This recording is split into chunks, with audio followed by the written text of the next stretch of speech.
Chaque 13 février, le monde célèbre la Journée internationale de la radio. Cette dernière est un des médiums les plus populaires au monde, d'où son surnom de presse-mère. Il s'agit pour nous d'interroger le passé remarquable de la radio, son présent pertinent et la promesse d'un avenir dynamique comme le stipule le thème mondial de cette année. Justement, pour parler de l'avenir de la radio malienne, avec l'apparition des nouveaux médias, d'énormes défis sont arrivés. Si d'aucuns pensent que c'est une crainte pour l'outil radio, nous estimons que c'est une opportunité également à saisir. Il suffit juste pour les radios de se digitaliser afin d'atteindre non seulement l'ensemble de ces cibles, mais aussi avoir d'autres à travers le monde entier. Maintenant, plus que jamais, nos radios sont appelées à jouer tout le rôle de rassembleur des communautés afin de promouvoir le dialogue constructif en faveur de la paix, la cohésion sociale et l'unité du pays.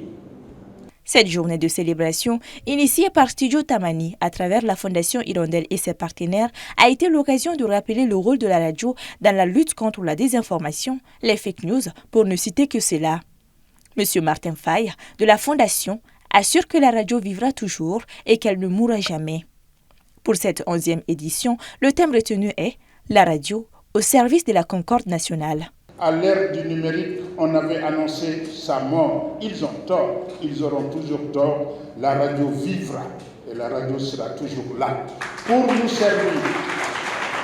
En souhaitant à la radio, outil inoxydable, je l'ai dit tout à l'heure, que la radio continue à nous accompagner dans notre quête quotidienne de paix.